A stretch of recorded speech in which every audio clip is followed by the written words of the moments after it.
Now, usually I got something clever or funny to say in these intros, y'all, but shit, I got nothing this time. This motherfucker's a legend.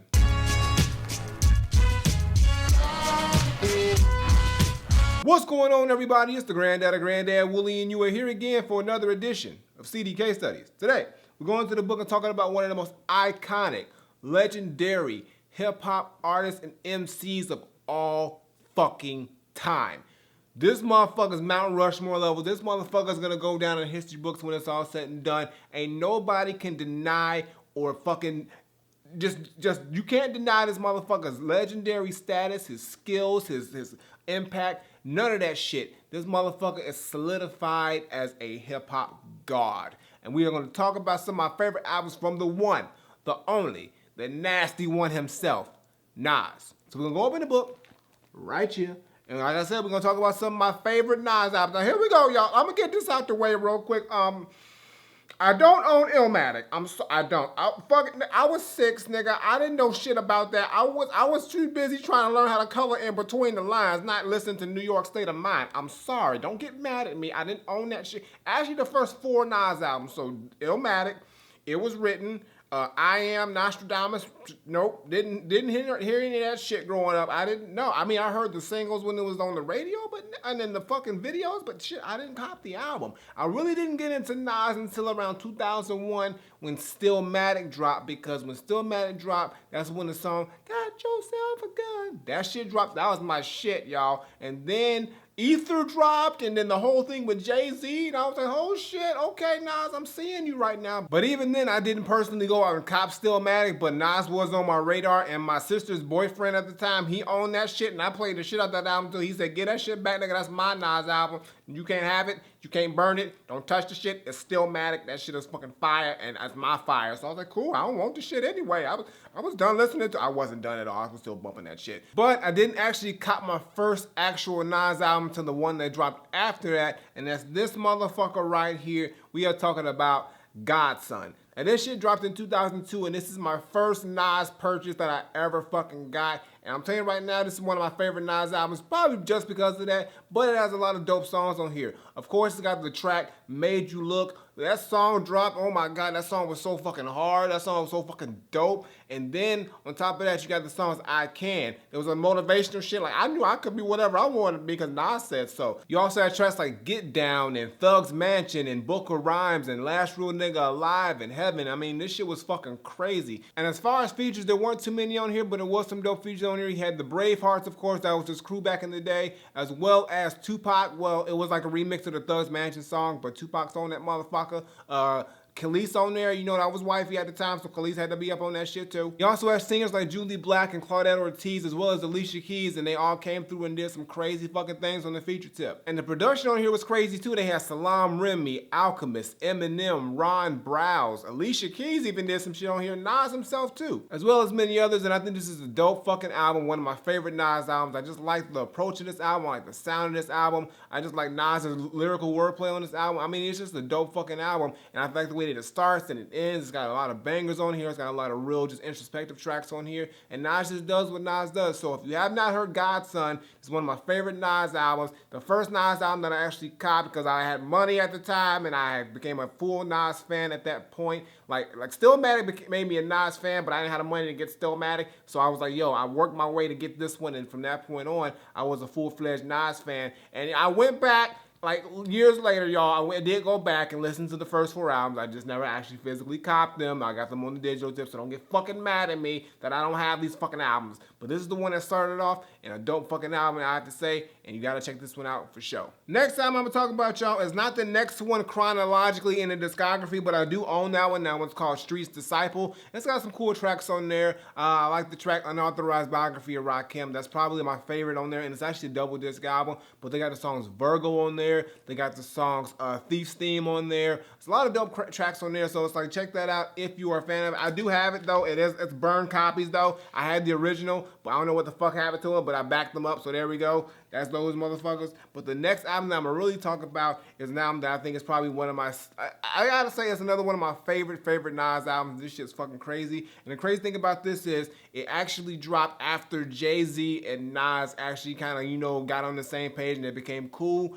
Nas signed to Def Jam, which Jay-Z was the actual president of at the time. So like it seemed like, yo, the shit that nobody ever thought was gonna happen actually fucking happened. And then Nas came out with the album Hip Hop Is Dead. And this shit dropped back in 2006, and this is the album that really just kind of changed a lot of things with Nas, for real. Not only is it an album that marked Nas's first release on Def Jam, but at the time, Jay-Z was the president of Def Jam, so like that ended up causing a song to be on this album with both Jay-Z and Nas, which is something nobody thought would fucking happen. It's the song Black Republicans, and it's a dope fucking song. But on top of that, Nas did something that nobody's ever done. He dropped the same fucking single again, like as a completely different song, like we wouldn't know. Like the first single off Streets Disciple was called Thief's Theme, and the beat for the next single that was Hip Hop Is Dead was the same fucking beat. It was just like a little tweak. But this nigga Nas just boldly said, I'm gonna make the same fucking single and the same fucking beat in a completely different song and act like the shit wasn't there.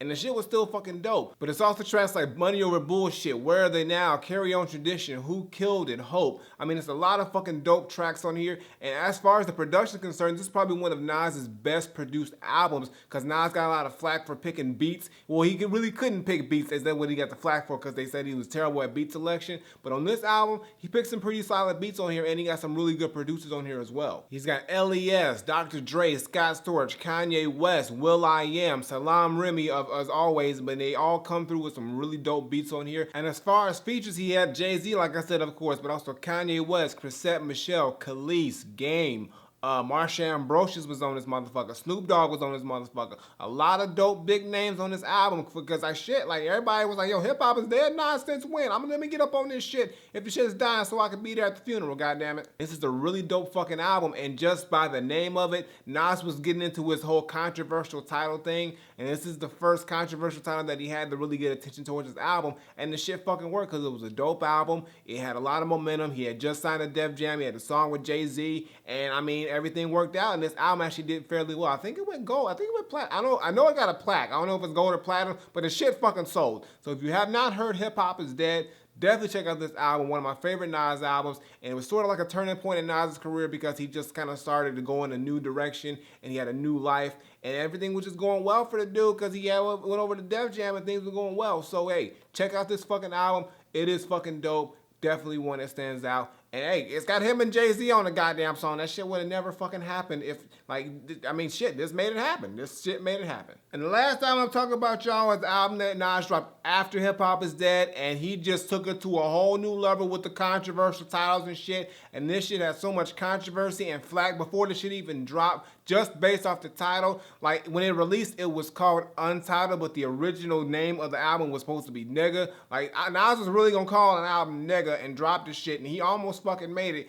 But instead, they had the PC cops came and they said, no, nigga, you can't drop an album called Nigga. Nigga, what the fuck is wrong with you, nigga? So you better change that shit, nigga. And he did, and it's called Untitled. But it's actually called Nigga. But I call it Nigga because that's the name of the album. But Untitled, whatever you want to call it, that's what it is. And this shit dropped in 2008. And based off the sheer controversy of this shit, it already gave it enough attention and people wanted to fucking just listen to this album. Now I set it off with the debut single Hero, which I actually liked. I think Carrie Hilson was on the hook and Polo the Don did the beat. And I really liked that track, and it was just like a really just like high energy, real dope, just like vibe to it. I like Nas on that track. And then when I got the album, I really just like the whole vibe of it. It's got a real dark, moody tone to it, but it's a really dope album. I mean, you got the songs The Slave and the Master, Queens Get the Money, America, Sly Fox, Testify, Fried Chicken, Black President. I mean, there's so many songs on here that just pretty much focus on black stereotypes as well as just black empowerment. I mean, Nas kind of just hits